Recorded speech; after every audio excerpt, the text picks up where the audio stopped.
નમસ્કાર મિત્રો, આપ સૌનું સ્વાગત છે ધ ડેલી પોઈન્ટ પર। હું છું તમારો મિત્ર કેતન મકવાણા। આ વિડીયોમાં આપણે જાણીશું આજના દેશ વિદેશના ટોપ અને તાજા સમાચાર। વિડીયો અંત સુધી જુઓ અને જો તમને માહિતી ઉપયોગી લાગે તો ચેનલને સબસ્ક્રાઇબ જરૂર કરજો। સરકારે સોશિયલ મીડિયા અને યુટ્યુબ માટે નવા માર્ગદર્શકનો નિયમ પર ચર્ચા શરૂ કરી। ફેક ન્યૂઝ રોકવા કડક પગલાં લેવાની તૈયારી બનાવવામાં આવી। રિઝર્વ બેંક ઓફ ઇન્ડિયાએ રેપો રેટમાં કોઈ ફેરફાર કર્યો નથી। મોંઘવારી નિયંત્રણ અને આર્થિક વૃદ્ધિ વચ્ચે સંતુલન જાળવવાનો આરબીઆઈનો અભિગમ રહ્યો છે। લોન લેનાર અને બચતકારો બંને માટે નિર્ણય મહત્વના માનવામાં આવે છે। ડોલર સામે ભારતીય રૂપિયો થોડો નબળો પડ્યો। વૈશ્વિક બજારમાં અનિશ્ચિતતાને અને તેલના ભાવ વધવાથી રૂપિયા પર દબાણ જોવા મળ્યું। સરકાર પરિસ્થિતિ પર નજીવી નજર રાખી રહી છે। આંતરરાષ્ટ્રીય ક્રૂડ ભાવ વધતા પેટ્રોલ ડીઝલના ભાવ સ્થિર રાખવા સરકારે પ્રયાસ કરી રહ્યા છે। આગામી દિવસોમાં ભાવમાં ફેરફાર થાય છે કે નહીં તે અંગે લોકોમાં ચર્ચા ચાલી રહી છે। રેલવે માટે નવા રૂટ, હાઈસ્પીડ ટ્રેન અને સ્ટેશન આધુનિકીકરણ માટે મોટું બજેટ ફાળવવામાં આવ્યું। મુસાફરોની સુવિધા અને સુરક્ષા વધારવા ટેકનોલોજીનો ઉપયોગ વધારાશે। વંદે ભારત એક્સપ્રેસ ટ્રેનનો નવા રૂટ પર શરૂ કરવાની જાહેરાત થઈ। ઓછા સમયમાં સફર અને આધુનિક સુવિધાઓને કારણે મુસાફરોમાં ઉત્સાહ જોવા મળી રહ્યો છે। ગુજરાતમાં નવા ઉદ્યોગ માટે સરકાર દ્વારા પ્રોત્સાહન યોજનામાં જાહેરાત કરવામાં આવી છે। એમએસએમઈ અને સ્ટાર્ટઅપ માટે લોન અને ટેક્સમાં છૂટની જાહેરાત થઈ। શિક્ષણ, આરોગ્ય અને સુરક્ષામાં એઆઈનો ઉપયોગ વધારવાની યોજના છે। સાયબર હુમલાના વધતા કેસોને ધ્યાનમાં રાખીને સરકારે નવી સાયબર સુરક્ષા ગાઈડલાઈન જાહેર કરી। નાગરિકોને ઓનલાઈન ફ્રોડથી સાવચેત રાખવા અપીલ કરાઈ। ભારતમાં 5G સેવાઓને ઝડપથી વિસ્તરી રહ્યા છે। નવા શહેરો અને ગ્રામ્ય વિસ્તારમાં હાઈસ્પીડ ઇન્ટરનેટ પહોંચાડવાનો લક્ષ્ય નક્કી કરાયો। રાજ્ય સરકારે શિક્ષકોની નવી ભરતી જાહેરાત કરી। શિક્ષકોની ગુણવત્તા સુધારવા અને ખાલી જગ્યાઓ પર ભાર મુકાયો। સરકારે આરોગ્ય વીમા યોજનામાં વિસ્તરણ કર્યું। ગરીબ અને મધ્ય વર્ગને વધુ સારી સારવાર સુવિધા મળે તે માટે નવી જોગવાઈ કરવામાં આવી। ટ્રાફિક અકસ્માતો ઘટાડવા નવા નિયમ કડક બનાવાયા। હેલ્મેટ અને સીટ બેલ્ટ ન પહેરનાર પર ભારે દંડ વસૂલવાની ચેતવણી અપાઈ। મહિલાઓ માટે નવી સ્વરોજગાર યોજનાઓ જાહેર થઈ। તાલીમ અને લોન દ્વારા મહિલાને આર્થિક રીતે મજબૂત બનાવવા સરકારે પ્રયત્નશીલ છે। આગામી આંતરરાષ્ટ્રીય ટુર્નામેન્ટ માટે ભારતીય ખેલાડીઓ તૈયારી જોરમાં છે। ખેલ મંત્રાલયે સુવિધા વધારવાની ખાતરી આપી। દેશના કેટલાક રાજ્યમાં પાણીની અછતને લઈ ચિંતા વ્યક્ત થઈ। સરકારે પાણી સંરક્ષણ, વરસાદી પાણી સંગ્રહ અને નદી જોડાણ યોજનાને ઝડપી બનાવવા સૂચના આપી। ખેતી ક્ષેત્રમાં ડ્રોન અને એઆઈ ટેકનોલોજીનો ઉપયોગ વધારવાની યોજના જાહેરાત થઈ। પાક નિરીક્ષણ અને ખાતર છંટકાવ વધુ અસરકારક બનશે। સરકારે કેટલાક પાકોમાં એમએસપીમાં વધારો કર્યો। ખેડૂતોને યોગ્ય ભાવ મળે અને ખેતી નફાકારક બને તે માટે આ નિર્ણય મહત્વનો માનવામાં આવે છે।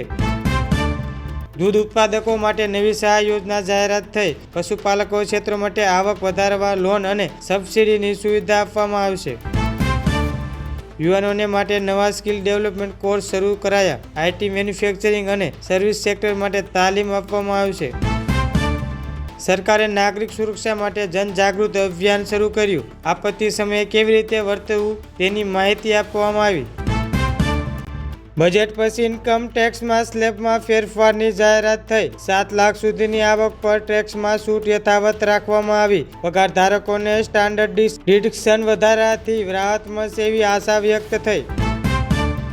સરકારે નાણાકીય વર્ષ 2026 માટે ભારતની જીડીપી વૃદ્ધિ દર 7%ની આસપાસ રહેવાનો અંદાજ આપ્યો। મેન્યુફેક્ચરિંગ, સ્ટાર્ટઅપ અને સર્વિસ સેક્ટરમાં વૃદ્ધિમાં મહત્વની ભૂમિકા ભજવશે। T20 વર્લ્ડ કપ 2026માં ભારત પાકિસ્તાન મેચને લઈ ચર્ચા તેજ બની। સુરક્ષા અને રાજકીય કારણોસર પાકિસ્તાન દ્વારા મેચ ન રમવાની સંભાવનાની ચર્ચા થઈ, જેના કારણે ક્રિકેટ ચાહકોમાં ચિંતા ફેલાઈ। ટીમ ઇન્ડિયાએ T20 વર્લ્ડ કપ માટે પ્રેક્ટિસ તેજ કરી છે। કેપ્ટન અને કોચ ટીમના સંતુલન પર ભાર મૂક્યો। યુવા ખેલાડીઓને તક આપવાની શક્યતા પણ વ્યક્ત કરી। બજેટના બીજા દિવસે શેર બજારમાં ભારે ઉતાર ચઢાવ જોવા મળ્યો। સેન્સેક્સ અને નિફ્ટીમાં બંને લાલ નિશાનમાં બંધ થયા। સરકારે મોંઘવારી કાબૂ રાખવા માટે જરૂરી પગલાં લેવાની ખાતરી આપી. ખાદ્ય તેલ અને દાળોના ભાવ સ્થિર રાખવા સ્ટોક મેનેજમેન્ટ અને આયાત નીતિ પર ખાસ ધ્યાન આપવામાં આવશે. ગુજરાતમાં પશ્ચિમ વિક્ષેપના કારણે ઠંડીમાં વધારો અને કેટલાક વિસ્તારમાં ઝાકળ જોવા મળી. હવામાન વિભાગે આગામી દિવસોમાં હળવા વરસાદની શક્યતા વ્યક્ત કરી છે. બજેટમાં ખેડૂતો માટે નવી સિંચાઈ અને પાક વીમા યોજના જાહેરાત કરવામાં આવી. કુદરતી આપત્તિથી નુકસાન પામેલા ખેડૂતોને સીધી આર્થિક સહાય આપવાની જાહેરાત કરવામાં આવી. ઇસરોએ ફેબ્રુઆરીમાં લોન્ચ થનાર નવા સેટેલાઇટ મિશનની જાહેરાત કરી. આ સેટેલાઇટ હવામાન અનુમાન, સંચાર અને રાષ્ટ્રીય સુરક્ષા માટે મહત્વપૂર્ણ સાબિત થશે. સરકારે શિક્ષણ ક્ષેત્ર માટે બજેટમાં વધારો કર્યો. ડિજિટલ ક્લાસરૂમ, AI આધારિત લર્નિંગ અને ગ્રામ્ય વિસ્તારમાં સ્કૂલ ઇન્ફ્રાસ્ટ્રક્ચર સુધારવા પર ભાર મૂક્યો.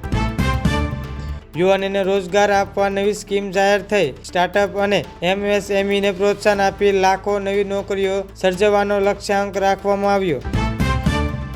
આંતરરાષ્ટ્રીય બજારમાં કાચા તેલના ભાવમાં વધારો થયો. તેની અસર ભારતના પેટ્રોલ ડીઝલ ભાવ પર પડી શકે છે એવી આશંકા વ્યક્ત કરવામાં આવી.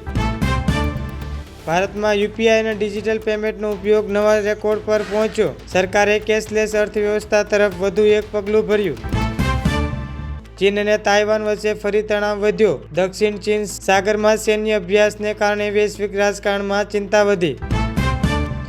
યુક્રેન અને રશિયા વચ્ચે યુદ્ધ ચાલે છે. શાંતિ વાતચીત પ્રયાસો છતાં પરિસ્થિતિમાં કોઈ મોટો ફેરફાર જોવા મળ્યો નથી. બજારમાં સોનાના ભાવમાં વધારો નોંધાયો. વૈશ્વિક અનિશ્ચિતતાના કારણે રોકાણકારો સલામત રોકાણ તરીકે સોનામાં રોકાણ કરી રહ્યા છે. સરકારે હેલ્થ સેક્ટર માટે નવી યોજનાઓ જાહેરાત કરી. ગ્રામ્ય વિસ્તારમાં હોસ્પિટલ અને ડોક્ટરની સુવિધા વધારવા પર ભાર મુકાયો. એક મોટી ટ્રેન દુર્ઘટના સમયસર કાર્યવાહીથી ટળી. રેલવેના કર્મચારીઓની સતર્કતાથી મુસાફરોનો જીવ બચ્યો. જો તમને વિડીયો ગમ્યો હોય તો લાઇક, શેર અને ચેનલને સબસ્ક્રાઇબ જરૂર કરજો, જેથી દરરોજના તાજા સમાચાર સૌપ્રથમ જોઈ શકો. ફરી મળીશું આવા જ મહત્વના સમાચાર સાથે. જય હિન્દ, જય ભારત.